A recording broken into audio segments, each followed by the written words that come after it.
Une silhouette étrange se dessine dans la brume matinale de l'Atlantique Sud. Nous sommes le 27 septembre 1942, au cœur de la Seconde Guerre mondiale. Le cargo américain SS Stephen Hopkins poursuit sa route, ignorant encore qu'il va bientôt inscrire son nom dans l'histoire. Au départ, les vigies pensent reconnaître un simple navire marchand. Mais quelque chose trouble leur regard. Le profil du bâtiment au loin semble se transformer. De faux panneaux coulissent, dissimulant jusqu'alors une puissance insoupçonnée. Trop tard pour donner l'alarme. Déjà, les détonations résonnent et les premiers obus s'écrasent sur la superstructure du Hopkins. À l'horizon, celui qu'on prenait pour un paisible cargo hisse un pavillon ennemi et dévoile ses batteries d'artillerie. L'embuscade allemande se révèle dans toute sa cruauté. Pourtant, les marins américains gardent eux aussi une carte en main. Sur la passerelle du Hopkins, le capitaine Paul Buck donne l'ordre sec, barre à tribord. Car le Stephen Hopkins, bien qu'étant un Liberty Ship, ses cargos produits à la chaîne par milliers, décrits par Roosevelt comme de véritables cercueils flottants, dispose malgré tout d'un maigre armement. Un canon naval de 102 mm, 4 pouces, 2 pièces automatiques de 37 mm et une poignée de mitrailleuses. Rien, en principe, pour tenir tête à un adversaire de guerre. Mais ce jour-là, le combat devient inévitable. Le capitaine tente de réduire la silhouette vulnérable de son navire en présentant sa poupe à l'ennemi, tout en alignant son unique canon lourd. À ses côtés, le second Richard Moczkowski transmet avec précision la position ennemie, tandis qu'aux machines, l'ingénieur George Cronk prépare ses équipes à fournir la puissance nécessaire sans encore mesurer pleinement l'horreur qui s'annonce. Lorsque le navire ennemi se rapproche enfin à découvert, il arbore son véritable nom, le Stie, croiseur auxiliaire allemand. À l'origine un simple cargo baptisé Cairo en 1936, il fut transformé par la Kriegsmarine en Raider, c'est-à-dire en chasseur de ravitaillement camouflé, armé de canons lourds et conçu pour surprendre les bâtiments isolés. Son commandant, le capitaine Horst Gerlach, s'était déjà taillé une sinistre réputation dans l'Atlantique en coulant de nombreux cargos alliés au moyen de la ruse et de la brutalité. À bord du Hopkins, c'est la confusion. Le troisième officier Walter Niebarger parvient à armer les canons de proue. Mais il est déjà trop tard pour éviter la rencontre.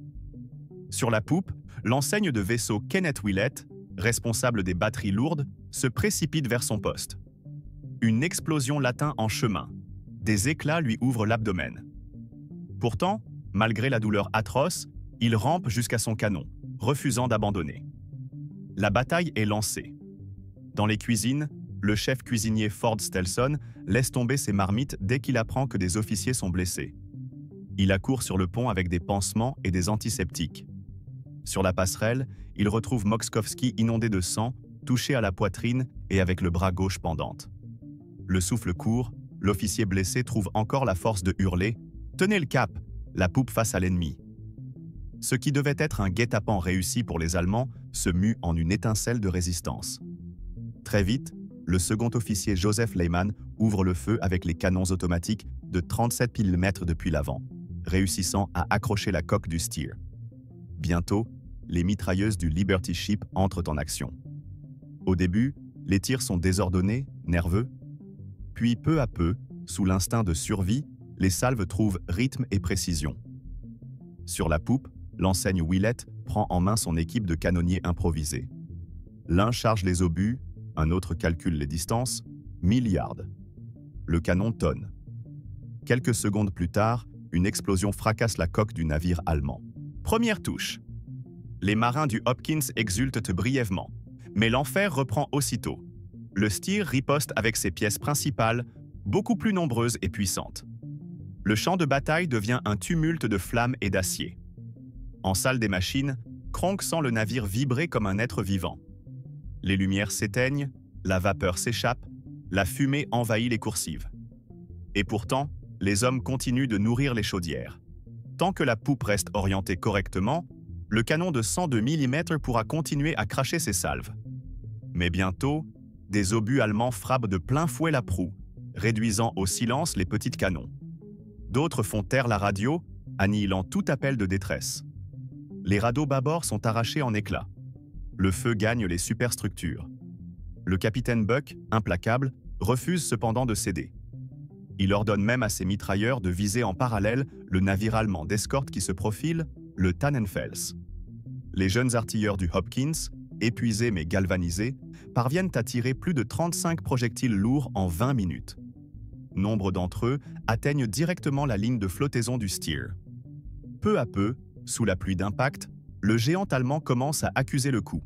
La coque se déchire, des incendies incontrôlables se propagent de la poupe vers la proue. L'un des tirs du Liberty Ship neutralise même ses tubes lance-torpilles. Pour Gerlach, l'officier allemand, ce qui devait être une proie facile vire à la catastrophe. Pourtant, sans faiblir, il ordonne à ses canonniers de concentrer leur feu sur le canon de 102 mm, la véritable menace. Les explosions pleuvent. L'une d'elles éventre la salle des machines. La chaudière tribord explose, projetant de la vapeur brûlante qui ébouillante plusieurs hommes. Le navire américain perd sa propulsion. Il dérive à peine à un nœud. Les marins recrachent leur sang, mais personne ne quitte son poste. Sur le pont arrière, Willett tient toujours debout.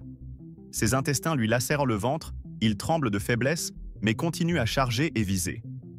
Autour de lui, ses hommes tombent un à un. Bientôt, il se retrouve presque seul, hurlant des ordres entre deux quintes de toux sanglantes. Un obus finit par frapper directement le magasin de munitions. Une boule de feu secoue toute la poupe. Le capitaine allemand croit un instant que la menace est enfin réduite. Mais lui-même reçoit au même moment des rapports désastreux. Le Stier prend l'eau de toutes parts, les flammes menacent son stock d'explosifs. Le croiseur auxiliaire chancelle, condamné. La déflagration projette l'enseigne Willett hors de sa plateforme. Le visage en sang, le souffle coupé, il tente de se relever en s'accrochant au garde-corps. À cet instant, un adolescent à peine sorti de l'école prend sa place sans un mot. Le cadet mécanicien Edwin O'Hara, 18 ans, formé au rudiment de l'artillerie sous la houlette même de Willett. Il examine le canon endommagé, encore fonctionnel. Dans le magasin, il ne reste que 5 obus. O'Hara charge, vise, tire. Le coup porte. Les flammes du Stier se reflètent dans ses yeux. Il recharge. Encore. Et encore. À 900 yards, chaque obus trouve sa cible avec une précision chirurgicale. Le Stier encaisse, le Tannenfels aussi. Sur la passerelle du Hopkins, le capitaine Buck observe son navire embrasé d'un bout à l'autre. Chaudière éventrée, antennes brisées, mâts abattus, gouvernail muet, transmission anéantie.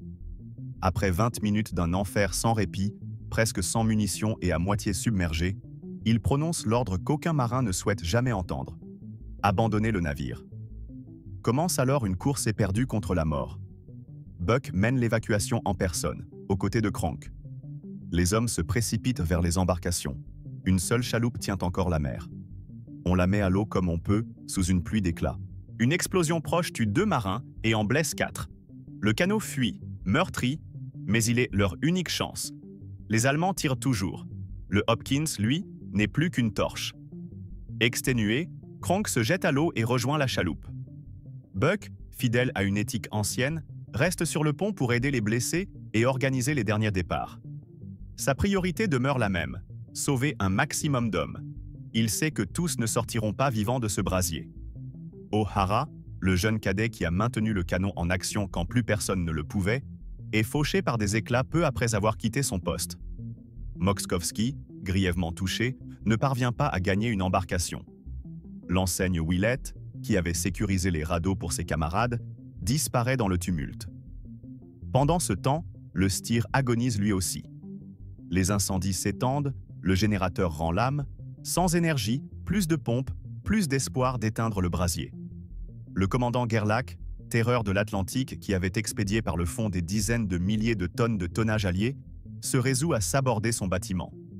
Les charges explosent, l'équipage évacue. Dans un face-à-face d'une violence inouïe, les deux navires sombrent l'un après l'autre, comme emportés par une même fatalité. Sur la seule chaloupe encore en état de flotter, 19 marins américains doivent maintenant affronter l'immensité de l'Atlantique Sud. Le capitaine Buck n'est pas parmi eux. Après avoir rempli la chaloupe, il a pris un radeau plus petit et s'est perdu dans la brume. On ne le reverra jamais. Le commandement échoua alors à George Crank. La mer se durcit, le vent forcit, la visibilité baisse. Pendant 2 heures, les naufragés rament à travers un champ de débris, cherchant des survivants, les mains en sang, les épaules en feu. Ils aperçoivent le troisième officier Niebarger sur une embarcation endommagée, retenu par un radeau, mais les lames et les rafales empêchent tout rapprochement. Un peu plus tard, une autre embarcation à la dérive croise leur route, avec au moins 5 hommes à bord. Le temps tourne à la tourmente, la mer devient impraticable. Toute tentative de secours est vouée à l'échec. Malgré tout, Kronk refuse d'abandonner trop tôt. Il met en place l'ancre flottante et demeure dans la zone jusqu'à la mi-journée du lendemain. Rien que des épaves et du silence. Il se résout enfin à cesser les recherches et à se concentrer sur l'essentiel. Sauver ceux qui sont dans la chaloupe. On improvise une voile, on met cap au nord-ouest. Commence alors une épreuve qui dépassera tout ce que des hommes ordinaires peuvent encaisser. Les vivres sont dérisoires. Quelques rations C, des tablettes de lait maltais, un peu de chocolat. De quoi tenir au mieux 1 mois. L'eau est le vrai trésor, 24 gallons pour tous. Le 1er octobre, Kronk réduit la ration à 6 onces par jour et par homme, avec priorité aux blessés. On tente de capter la pluie dans la toile de la voile, mais la matière traitée donne un goût chimique qui écœure. Le soleil, jour après jour, martèle les peaux. Le sel ouvre des plaies qui ne ferment plus. La faim sculpte les visages. Le 7 octobre, le cuisinier McDaniels s'éteint. Kronk arrête le canot 5 minutes pour rendre les honneurs et confier le corps à la mer. Le lendemain, c'est Romero qui succombe. Brock, mitrailleur, voit son épaule s'infecter gravement. Le désespoir s'insinue dans les regards. Le 11, un trait vert fend le ciel nocturne.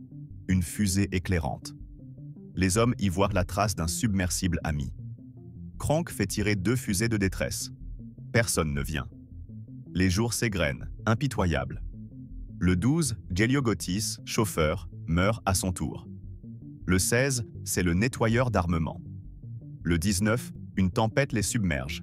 Ils écopent toute la nuit, transis, trempés jusqu'aux os. Kronk griffonne dans le carnet de bord, plaie qui ne cicatrise pas, presque tous atteints. Le 23 octobre, voilà 26 jours qu'il dérive. La faim est un feu vide qui ronge l'intérieur. Les rations tombent à presque rien. 1 once de pemmican, 1 once de chocolat, une demi-tablette de lait maltais et une seule galette par jour. La mer, qui crachait hier du vent et des grains, devient un plat incandescent. Aucune risée. La voile pend, inutile. Ils sont cloués au milieu du néant.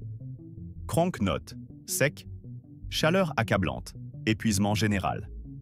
Puis survient un détail qui ressemble à un cygne. Une papillon se pose presque sur le bordage. Puis 2 petites mythes dansent au-dessus de l'eau. Ces créatures ne viennent jamais du large. Les marins se regardent, la gorge trop sèche pour parler. Une braise d'espérance se ravive. Le soir, un souffle d'ouest se lève. Kronk ordonne de l'eau fée. Le lendemain, un autre papillon jaune traverse la chaloupe. Cette fois, ils en sont sûrs. La terre n'est plus loin. Les yeux fouillent la ligne d'horizon. Dans l'obscurité avant l'aube du 27 octobre, un cri jaillit. « Terre !» Kronk l'écrit, presque solennel, dans son journal. « Hurrah, terre en vue, à 4 heures. » La côte brésilienne se dégage des ombres, non plus une hallucination, mais une promesse. Ils rament ce qui leur reste de force, vers le salut. Ils finissent par toucher le sable d'un petit village du littoral, Barra do Itabapoana.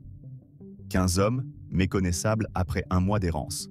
Amaigris, la peau noircie par le soleil, couverts de plaies.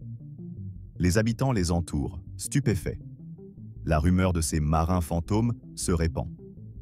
Le lieutenant Joseph Eric arrive depuis Vitoria pour les voir. Le spectacle le sidère. Malgré la dénutrition, malgré les chairs à vif, ils sont debout. Mieux, ils sont fiers. La fraternité née dans cette chaloupe les a liés pour toujours. On s'étreint, on se reconnaît, on se rend hommage. Kronk, d'une modestie têtue, refuse d'endosser la figure du héros. Il préfère rappeler ceux qui ne sont pas revenus. L'enseigne Kenneth Willett, qui a tenu la pièce arrière alors qu'il agonisait. Le jeune Edwin O'Hara, qui a tiré les dernières salves quand tout semblait perdu. Pas de médailles. Des noms à sauvegarder, des actes à graver, des visages à ne pas laisser s'effacer. Quelques jours plus tard, l'Allemand Tannenfels, abîmé, finit par gagner le port français du Verdon-sur-Mer. Le commandant Gerlach débarque tête basse. Dans son rapport officiel, il maquille la vérité. Il affirme que le Styr a été coulé par un croiseur lourdement armé. Difficile d'admettre qu'un simple cargo américain l'a mis à genoux. Et pourtant, c'est bien ce qui s'est passé. Le SS Stephen Hopkins, un Liberty Ship conçu pour transporter des caisses, pas pour faire la guerre, a envoyé par le fond un navire de combat allemand. Ce fut le seul cargo américain à accomplir pareille prouesse pendant toute la Seconde Guerre mondiale. Son histoire, toutefois, ne s'arrête pas au large. Les États-Unis rendent hommage au Hopkins par la citation « Gallant Ship ». 2 navires porteront ensuite son nom, le Stephen Hopkins II et le Paul Buck. Un destroyer d'escorte honorera la mémoire de l'enseigne Willett. À l'Académie de la Marine marchande des États-Unis, un bâtiment est baptisé O'Hara Hall, en souvenir du jeune cadet qui refusa de cesser le combat. Willett recevra la Navy Cross à titre posthume. Buck, O'Hara, Moskowski et Kronk se verront décerner la Distinguished Service Medal. Mais au-delà des décorations, demeure l'exemple. Un porte-parole du chef des opérations navales résumera un jour la chose ainsi. Le courage et l'abnégation de l'équipage du Stephen Hopkins incarnent le meilleur de la tradition maritime américaine. Ils ont tenu leur navire au-delà du devoir, jusqu'à ce qu'il n'y ait plus rien à tirer, plus rien où poser le pied. Reste donc une histoire qu'on ne doit pas laisser s'éteindre. Car ce vilain petit canard, comme certains le surnommaient, a prouvé qu'un navire ordinaire peut accomplir l'extraordinaire, que le courage n'a pas toujours l'uniforme clinquant des grandes armes, et que face à la peur, il existe des hommes qui choisissent encore de se battre, même s'ils savent qu'ils peuvent y laisser leur vie.